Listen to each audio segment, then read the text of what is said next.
Hello and welcome guys! Ngayon nga ipag-uusapan natin itong request ng isa sa ating follower na si Jaren mga min. What if kinuha ni Orochimaru ang katawan ni Sasuke? So same sa last topic natin, isa din itong alternate storyline mga min. Ano yung mga posibleng mangyari at kung gaano nga ba kalakas ang hinayupak na Orochi Sasuke na to mga min.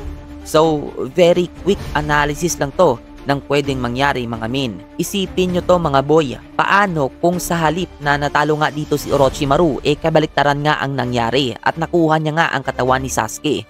Ano ang mangyayari kung nagtagumpay nga itong si Orochimaru na i-take over yung katawan ni Sasuke? Sa unang part nga ng storyline natin mga min, naglaban nga itong si Orochimaru at Sasuke. At dito nga natalo niya nga si Sasuke. Habang nanghihina nga itong si Sasuke mga min, isinagawa nga ni Orochimaru ang Living Corpse Reincarnation Jutsu. Sa mga hindi nga nakakaalam, ito nga yung technique o jutsu na dinevelop nga ni Orochimaru para i-transfer yung soul niya sa ibang katawan. At eto na nga, sa isang iglap lang, ang Uchiha Prodigy na si Sasuke ay naging si Orochimaru na nga mga min. At dahil soul lang yung nag-transfer dito sa katawan ni Sasuke mga min, ibig sabihin fully usable nga yung mga jutsu, yung physical capability, at kahit yung Keki Genkai na main target talaga ni Orochimaru mga min, ang Sharingan. So para sa akin, if ever talaga nangyari to mga men, wala na, yari talaga kahit si Pain pa yan. Dahil nga dito sa bagong katawan ni Orochimaru, yung una nga niyang gagawin talaga mga men ay i-recover niya yung kamay niya na nasil sa Reaper Death Seal. At after nga niyan mga men, itetest niya yung bago niyang katawan kung ano yung mga jutsu, yung weakness o kung anumang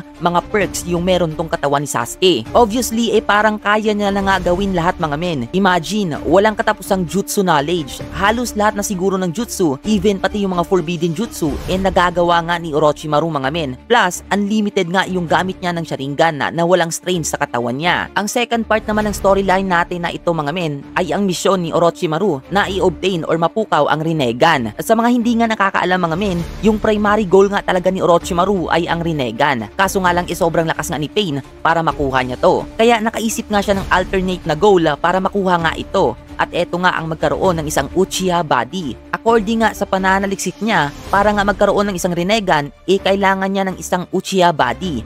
Kaya kailangan niya ng Uchiha body muna para magkaroon ng Sharingan. Maliban sa Rinnegan kasi mga men, meron din immense desire etong si Orochimaru sa Sharingan. At eto nga ang matutunan ang lahat ng jutsu sa mundo, which he believe na magagawa niya lang to pag meron siyang Sharingan. Dahil nga sa kakayahan daw nitong kumopya ng technique, not literally na makokopya, pero mas madali niyang ma-analyze ang isang technique sa isang tinginan lang. At dito nakita niya nga yung potensyal ng Sharingan na ma-develop into Mangekyo and later on, posibleng maging Rinnegan. Kasi according nga din sa study niya sa Hashirama cells mga men, pag na-mix nga niya ng correctly yung bloodline ng Uchiha at ng Senju, which is yung Hashirama cells na meron siya sa laboratory niya, mapupukaw niya ang Rinnegan. At eto nga yung ginawa ni Kabuto kay Madara mga men. Nakuha ni Kabuto ang idea na to kay Orochimaru, kaya napukaw ni Madara ang Rinnegan during 4th Ninja War. So dahil ngayon na na-take over na nga ni Orochimaru ang katawan ni Sasuke, sooner or later mapupukaw niya na ang Rinnegan without relying sa plano niya na sa pilitang kunin ito kay Pain. Medyo hassle kasi pag ganun mga men, di ba? Baka mapatay siya agad ng Akatsuki. Sa part 3 nga ng storyline natin na to mga men,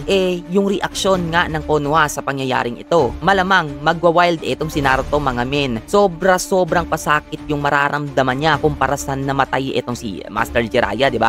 Talagang hahanapin niya itong si Orochimaru. Magti-training talaga siya para lumakas. Alam naman natin itong si Naruto. Kahit na na-take over na nga itong katawan ni Sasuke, talagang susuntukin niya to. Pupukawin niya itong si Sasuke. Kahit pa alam niya na si Orochimaru na to. At yung posibleng mangyari nga sa huli dito guys ay yung bakbakang Orochimaru versus Itachi. Pag nalaman nga ni Itachi ito, talagang ipaghihiganti niya itong si Sasuke at highly possible baka sabay silang mamatay sa ultimate battle na mangyayari dito mga men. Kung sa time na to na maglalaban man sila at napukaw ni Orochimaru ang Rinnegan, nasa 20% chance lang meron itong si Itachi para ma-upset itong si Orochimaru. Sa huli guys, magiging banta nga itong si Orochimaru sa lahat ng village kahit pa sa Akatsuki. Malaking banta talaga siya if ever man na-obtain niya ang katawan ni Sasuke. Kayo ba guys, ano sa tingin nyo yung mangyayari if ever na-obtain nga ni Orochimaru itong katawan ni Sasuke? Comment down below mga men para alam ko din yung thoughts nyo.